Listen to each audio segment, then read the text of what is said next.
You ever play a game that didn't just scare you, but stayed with you? Like, days later, you're still thinking about it, replaying the worst parts in your head?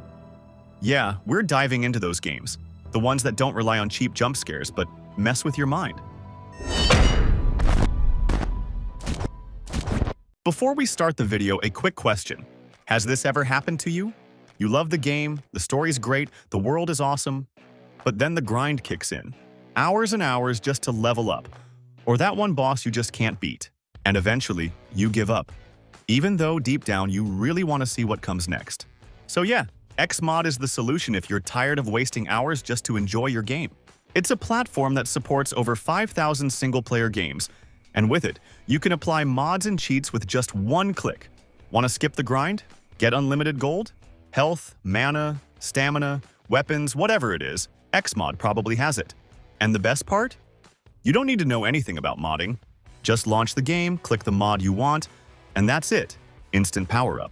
Everything's in one place. Trainers, cheats, cosmetic mods, visual upgrades, all neatly organized by game and just one click away.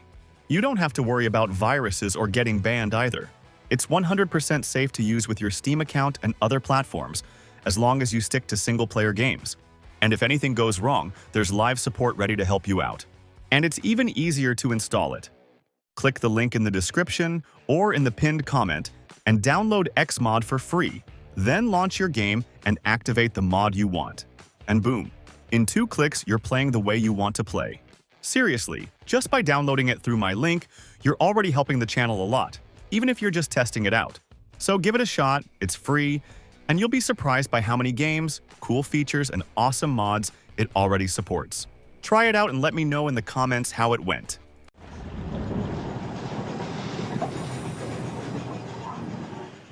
Soma drops you into a nightmare that doesn't scream at you, it whispers, slowly messing with your sense of reality. You're stuck in an underwater research facility, surrounded by broken machines, flickering lights, and a silence that feels way too heavy. But the real horror isn't the darkness or the shadows. It's the question that starts eating away at you the deeper you go. What if the thing you're playing isn't even human anymore?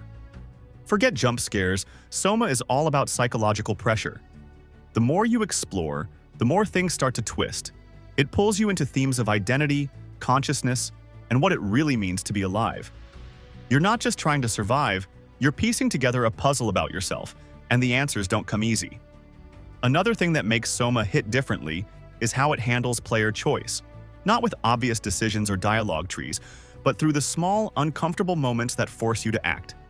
There are situations where you'll need to make a call between 2 terrible options, and the game doesn't stop to tell you if you made the right one. It just lets you sit with the weight of what you did. These choices don't change the ending in some big, dramatic way, but they shape how you experience the story. It's more about the emotional impact than any kind of gameplay reward. The way Soma tells its story is next level. No long cutscenes, no exposition dumps. Everything unfolds through terminal logs, desperate recordings, and environmental storytelling. It makes you feel like you're uncovering these truths on your own, and some of them are genuinely hard to process. This game was ahead of its time. It tackled digital consciousness before it became a buzzword. And the idea that your mind could be copied, uploaded, and maybe even replaced, it's chilling. And once you finish it, don't be surprised if it sticks with you longer than you'd like. It's Lisbon, on the coast of Portugal. Any signs of life? Over. It's on fire. Everything is on fire. I've been driving too fast down a coastal road to get there. Alan Wake isn't your typical horror game. It doesn't throw monsters at you every 5 seconds or drown you in blood just for shock value. Instead, it pulls you into this slow, creeping nightmare where tension builds with every step. It feels more like you're trapped inside a thriller novel than a video game. And that's exactly what makes it hit different. You start off pretty vulnerable, barely any resources, barely any clue what's going on. Every noise in the woods feels like something's coming for you. But as you push forward, you start to get a handle on things. You find better gear, you learn how to fight back, and you realize that light, literal light, is your best weapon. That's where Alan Wake really flips the script. You're not just shining a flashlight to see better. You're using it to burn away the darkness that's protecting the creatures hunting you. Flares, lanterns, even the glow of a streetlight can save your life. It's a clever twist that turns every light source into a safe zone and every shadow into a threat. The game doesn't rely on cheap scares. It builds dread slowly through atmosphere, story, and pacing. And when things start unraveling, when fiction and reality start bleeding into each other, you're already too deep to back out. The game plays out like a TV series, complete with cliffhangers, recaps, and dramatic pacing that hooks you in at the end of every chapter. It's not just a stylistic choice, it actually shapes how the story unfolds and how you experience the tension. Each episode builds momentum, drops a major reveal or twist, then cuts to black with a haunting song and a fade-out, just like your favorite thriller shows. This format makes it ridiculously easy to binge, because once an episode ends, you need to know what happens next. It's a smart way to keep the player engaged, and it gives the game a rhythm that feels unique compared to other horror titles. And the sequel cranks everything up. The visuals are stunning, the mood is heavier, and the story digs even deeper into the psychological horror side.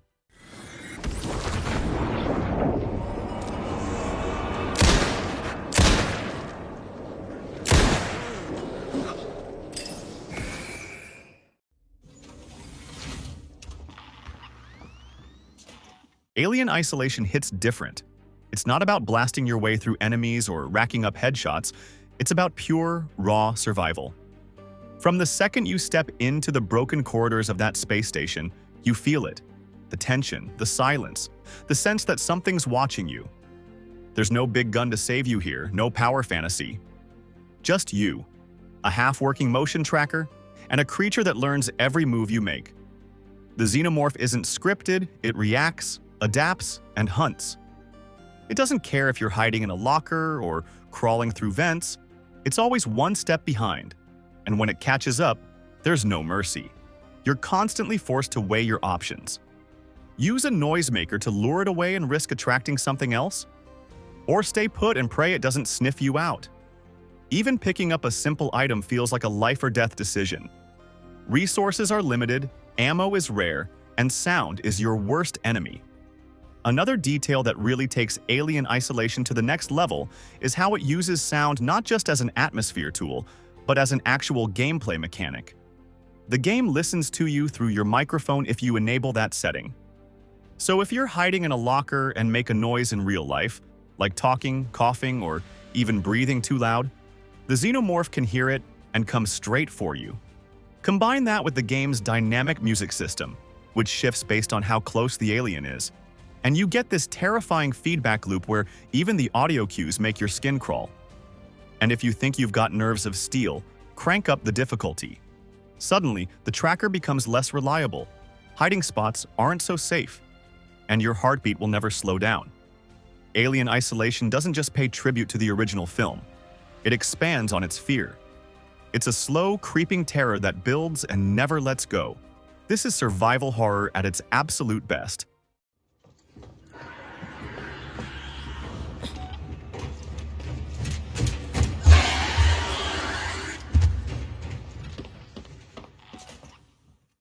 Don't forget, some things mustn't be forgotten. Amnesia throws you into a nightmare where you have zero control, no weapons, no memory, and no clue what kind of horror is waiting around the corner. You're trapped in this old, decaying castle, and every step feels like a mistake. Not because of jump scares, but because the fear crawls in slowly and doesn't let go. What makes it terrifying isn't just what you see, it's what you feel. You're not some overpowered hero. You're just a guy trying to keep it together while the world crumbles around you. The walls whisper, the darkness feels alive, and your own mind starts turning against you. The longer you stay in the shadows, the more your sanity slips. You'll see things that aren't really there, hear sounds that mess with your head, and question if you're even safe when nothing's chasing you. But what's wild is how the game uses your own movements against you. Sprint too fast or slam open a door, and the noise could give away your position. Even something as simple as breathing or your character's heartbeat that gets louder when he's scared create this uneasy feedback loop where your own panic fuels the tension. This game doesn't give you a gun, it gives you a candle and a reason to run. That's what makes it so intense. You're constantly choosing between hiding in the dark or lighting the way and risking being seen.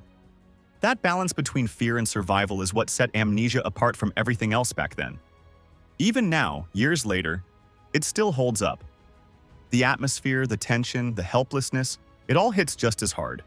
And once it gets inside your head, good luck getting it out.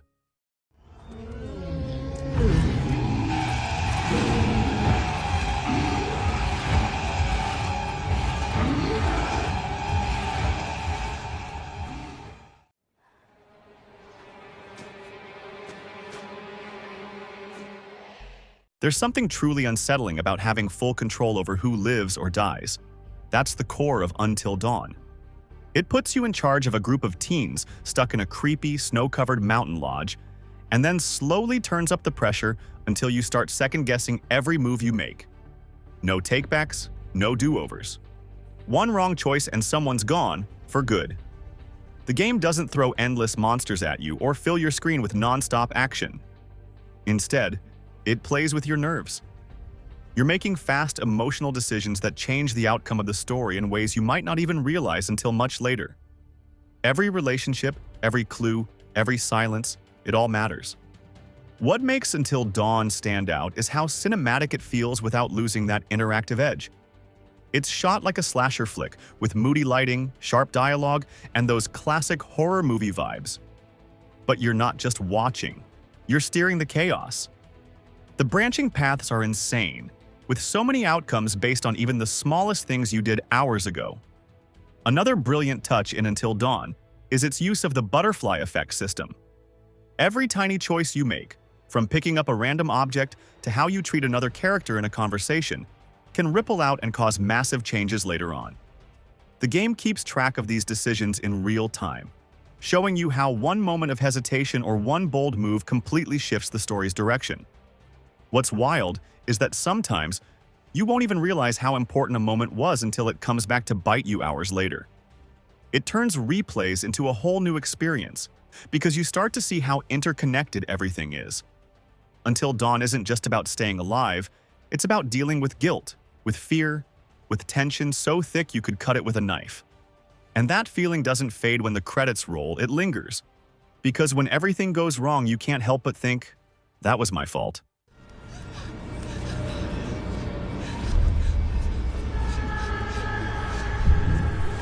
I'm so sorry.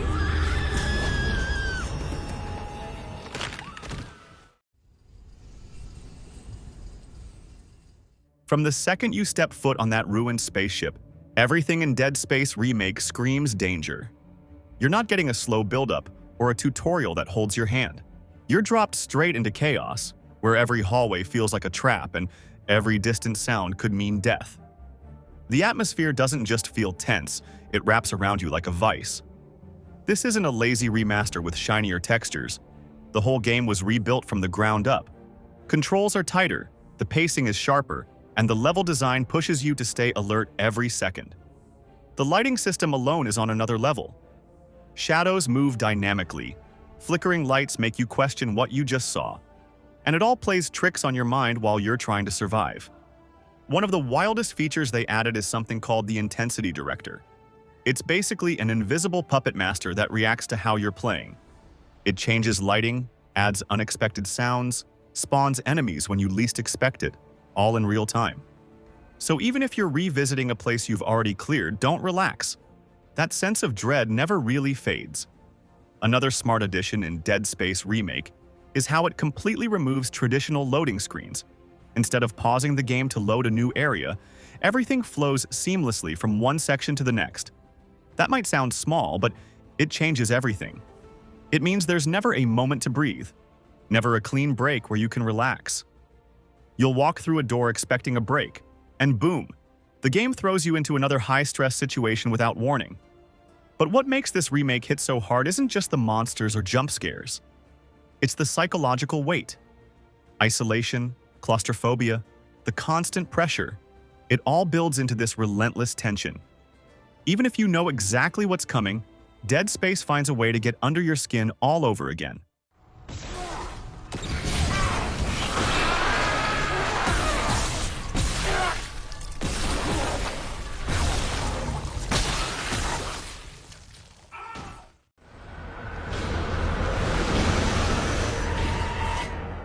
The first, The Evil Within, was pure chaos. A non-stop stream of nightmare fuel where you barely had time to breathe. But the sequel, it's a whole different beast. The Evil Within 2 takes everything that worked in the original, dials it way up, and cuts out most of the noise. What you get is a horror game that's way more focused, way more intense, and honestly, way more terrifying. From the moment you step into its broken world, nothing feels right. It's not just about monsters jumping out at you. The horror here sinks in slowly, through eerie silence, strange visions, and moments that feel too real to be just a game. And instead of locking you into narrow hallways the whole time, the game gives you room to explore. But every bit of freedom comes with risk. You never know what's watching you, or what's waiting just out of sight. One of the coolest things in The Evil Within 2 is how it mixes survival horror with a kind of investigative vibe. You're not just running and hiding. You've got a device that lets you trace signals and uncover creepy little stories hidden all over the place. It adds layers to the world, making every discovery feel personal and disturbing. The creatures you face aren't just there to chase you. They're twisted, symbolic, and straight-up nightmare fuel. Every encounter feels like a fight against some broken piece of the world, or your own mind. With a chilling soundtrack backing it all up and visuals that constantly mess with your head, the game keeps you locked in from beginning to end. Another underrated aspect of The Evil Within 2 is how it plays with perception and reality through its shifting environments. It reacts to your progress, your choices, and sometimes even your fear. Areas that once felt safe can become distorted and hostile without warning, bending space and logic in ways that make you question if you're still in the same place. You might walk through a door and suddenly find yourself in a blood-soaked hallway that wasn't there before. And here's the thing, this sequel actually learns from the first game's flaws. The clunky pacing and awkward controls are gone, and what's left is lean, mean, and brutal.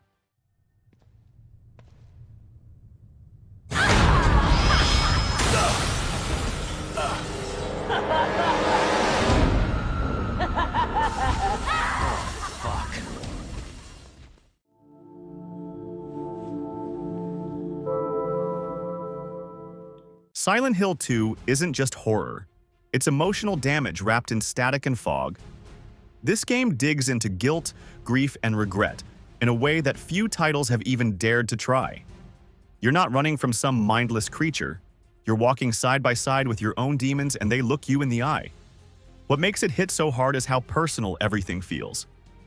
The monsters aren't just there to jump out and scream. They're symbols, representations of trauma, shame, and buried memories that the main character has been trying to forget. And Pyramid Head isn't just a monster, he's a sentence. With the remake, everything's sharper, but the soul of the game stays intact. The combat feels tighter, more responsive, but it doesn't turn you into a superhero. It's still terrifying, just in a more refined way. You can dodge, time your attacks, and manage your gear better, but you're always one mistake away from death. Another brilliant touch in Silent Hill 2 is how the environment itself reflects your mental state. Rooms shift, layouts don't always make sense, and places that should feel safe somehow don't.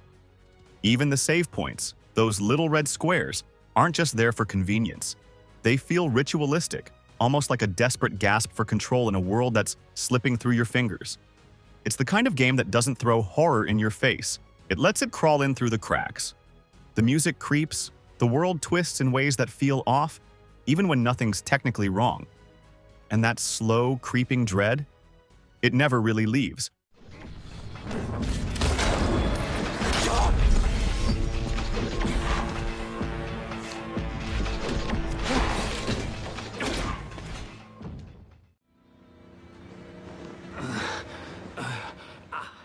The second you walk into that asylum in Outlast, the vibe shifts completely. You're not some overpowered hero or a soldier with endless ammo. You're just a guy with a camera, trying not to die. No weapons and no real defense. Just darkness, fear, and the sound of your heartbeat getting louder with every step. What makes Outlast so intense isn't just the setting. It's how the game traps you in pure survival mode. The camcorder isn't there for show, it's your lifeline. You need night vision just to see where you're going, and that eerie green tint makes everything feel even more disturbing. But the real stress is the battery. It's always dying, And when it does, you're stuck in complete darkness, forced to move blind through a building full of horrors. Also, the sound design isn't just background noise, it's a gameplay mechanic. Enemies don't always appear on screen first, they're heard. And because you're constantly relying on audio cues to figure out if it's safe to move or hide, you start getting paranoid about every little noise. Combine that with the muffled breathing of the main character and the heavy heartbeat when danger is near, and you've got a game that makes even silence feel threatening. Outlast never gives you a break. You're constantly hiding, running, or praying something doesn't see you. And what really hits hard is that feeling of being completely powerless. There's no fighting back. If something finds you, you run or you die, that's it. If you're after a more modern take, Outlast Trials pushes the same universe into new territory. It keeps the terror alive but adds multiplayer, so now you can panic with friends. The gameplay is sharper, the visuals are cleaner, and the horror still punches just as hard. But no matter how far the series evolves, the first Outlast still hits different. It's unfiltered, relentless, and leaves you feeling like you barely escaped with your sanity.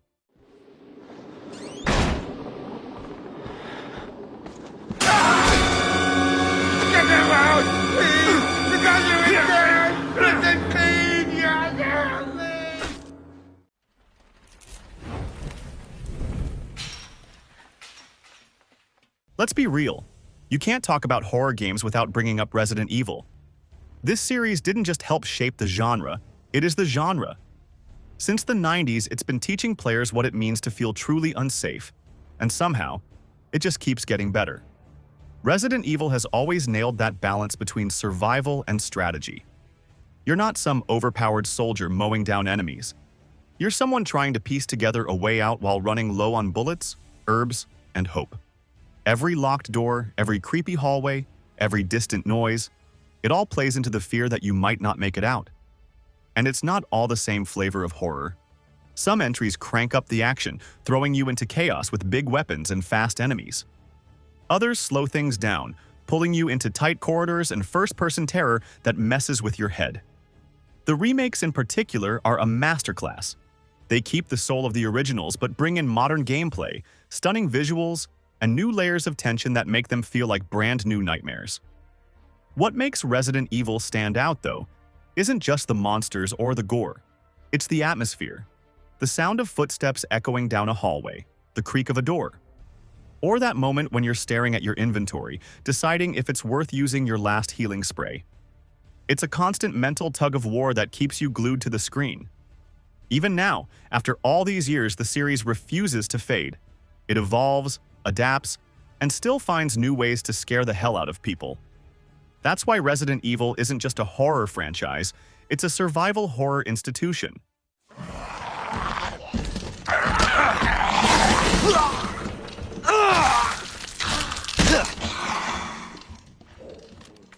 Before you go, don't forget to download Xmod using the link below. It takes less than a minute and helps the channel a lot to keep growing and bringing more videos like this. And while you're at it, drop a comment, leave a like, and hit that subscribe button. Thanks so much for watching, it really means the world.